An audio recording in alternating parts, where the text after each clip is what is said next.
రేవంత్ రెడ్డి అంటే ఆయన ఓ చిల్లర ఆయన ఇప్పటికీ చాలాసార్లు చిల్లర మాటలు మాట్లాడిండు. ఆయన మాటకు క్రెడిబిలిటీ ఉంది అసలు. 4 పార్టీలు మారినోడు, రోజుకు 4 అబద్ధాలు మాట్లాడేటోడు, 400 అబద్ధపు హామీలు ఇచ్చి అడ్డదారిలో అధికారం ఎక్కినోడు, 15 ఆగస్టు కల్లా రుణమాఫీ చేస్తానని దేవుని మీద ఒట్టుబెట్టి మాట తప్పినోడు, సిద్దిపేటకు వచ్చి ఆయిల్ పంప్ ఫ్యాక్టరీ ఇనాగ్రేషన్ సందర్భంగా 45 రోజుల్లో 9,000 కోట్లు రైతుల అకౌంట్లలో రైతు బంధు డబ్బులేస్తా అని మాట తప్పిన ఈ రేవంత్ రెడ్డి మాటలకు విలువ ఉన్నదా? అబద్ధాలు చెప్పుడు, అడ్డమైన మాటలు మాట్లాడుడు, అడ్డదారిలో అధికారాన్ని అనుభవించుడు, అబద్ధాల గారడితో కాలం వెల్లదీసుడు తప్ప నువ్వు చేసింది ఏమైనా ఉన్నదా రేవంత్ రెడ్డి? దేవుని మీద ఒట్టుబెట్టి కనబడ్డ దేవుని మీద ఒట్టుబెట్టి రుణమాఫీ ఎగబెట్టింది నువ్వు కాదా? సిద్దిపేటకు వచ్చి 45 రోజుల్లో రైతు బంద్ వేస్తా అని 65 రోజులైనా రైతు బంద్ ఎగబెట్టింది నువ్వు కాదా? అసలు 4 పార్టీలు మారింది నువ్వు. పూటకో పార్టీ మారి ఏ ఎండకు ఆ గొడుగు పట్టే రేవంత్ రెడ్డి నా గురించి మాట్లాడతాడా? నేను ఇప్పటికి 100 సార్లు చెప్పిన, నా జీవితం అంతా కేసీఆర్, నేను బతుకున్నంత కాలం బీఆర్ఎస్ అని 100 సార్లు చెప్పినా ఇంకా 100 సార్లు చెప్తా. నువ్వేంది చిల్లరోడివి? నువ్వు అసలు నీకు నా గురించి మాట్లాడే నైతికత తక్కువ ఉందా?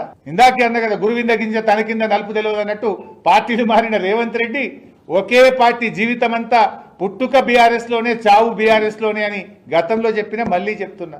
కొత్తగా చెప్పేదేముంది? నువ్వు పూటకో పార్టీ మారుతావు. ఇవాళ కూడా కాంగ్రెస్లో ఉన్నావు, మోడీ గారి పాట పాడుతున్నావు, బీజేపీ పాట పాడుతున్నావు. నువ్వు రేపేడుంటావో తెలియని నువ్వు నా గురించి మాట్లాడి. నైతికతకు నిజాయితీకి నేను కట్టుబడి ఈ రాజకీయాల్లో పనిచేసిన, విలువలతో ఉన్నాం. నీకో విలువలే లేవు. నీకు అసలు నీ ఇంటి పేరు మార్చుకో. యనుమల రేవంత్ రెడ్డి కాదు, అబద్ధాల రేవంత్ రెడ్డివి నువ్వు. నీ ఇంటి పేరు మార్చుకోవాలి. నువ్వు ఎన్నికలప్పుడు నువ్వు చెప్పినటువంటి అబద్ధాలు నమ్మే ప్రజలు మోసపోయింది. ఇవాళ ముఖ్యమంత్రి కుర్చీలో కూర్చొని కూడా అబద్ధాలే మాట్లాడుతున్నావు నువ్వు. హరీష్ రావు రాజకీయ భాగోతం సీఎం బయట పెట్టడం వల్ల ఇరిటేషన్తో, ఒక అసహనంతో మాట్లాడుతున్న మాటలు తన యొక్క స్టేట్ ఆఫ్ మైండ్, తన యొక్క మైండ్ సెట్ లేదంటే స్టేట్ ఆఫ్ మైండ్కి ఉదాహరణ.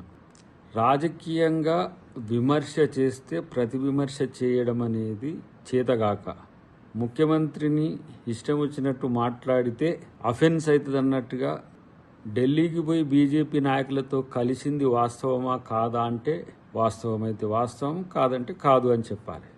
కానీ ముఖ్యమంత్రిని వ్యక్తిగతంగా అనడం ద్వారా నువ్వు చేసిన దొంగ నాటకాల గురించి తప్పించుకోలేవు కదా.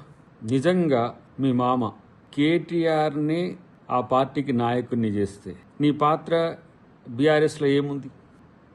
ఆ రోజున్నే రాజశేఖర రెడ్డి గారితో సంప్రదించి కాంగ్రెస్లో జాయిన్ అవ్వడానికి మెంటల్గా ప్రిపేర్ అయిన నువ్వు. ఎందుకంటే దానికి సాక్ష్యం ఇప్పుడు గూగుల్లో కొట్టినా కూడా రాజశేఖర రెడ్డి గారు నువ్వు కలిసిన బొకే ఇచ్చిన ఫోటో ఉంటుంది. సో రాజకీయ అవకాశవాదం ఆ రోజు కాంగ్రెస్తో కలవడం వల్ల మీకు అదృష్టం కలిసి వచ్చింది. 2004 ఎన్నికల్లో ఉన్న పలంగా ఒక 6 మంత్రులు ఇవ్వాల్సి వచ్చింది. ఆ సందర్భంలో ఆయన ఎంపీగా ఉన్నాడు కాబట్టి కేంద్ర మంత్రి ఆయన అయితే, రాష్ట్రంలో నా ప్రతినిధి ఉండాలని చెప్పి నువ్వు అప్పటికి వార్డు మెంబర్ కాకపోయినా తీసుకొచ్చి నిన్ను మంత్రిని చేసి తర్వాత ఎమ్మెల్సీని చేసింది కాంగ్రెస్ పార్టీ. ఆ రోజుకు నువ్వు అవసరం. కానీ నీ బ్లాక్మెయిల్ రాజకీయాలన్నీ, నీ యొక్క ఆలోచనలన్నీ తెలుసుకున్న కేసీఆర్ తన కుటుంబాన్ని దించుకున్నాడు. ఇద్దరిని, కొడుకును బిడ్డను దించుకున్న పరిస్థితి. అప్పటి నుంచి నీది విచిత్రమైన ధోరణి వచ్చింది. ఏంది నేనెవరిని అనే పార్టీలో నేనెవరిని అనే స్థితి నుంచే కాంగ్రెస్కు రావాలని చూసినావు. మళ్ళీ ఇప్పుడు వర్కింగ్ ప్రెసిడెంట్గా కేటీఆర్ని చేసేవరకే ఇప్పుడు నీ రాజకీయ అస్తిత్వం ప్రమాదంలో పడ్డది.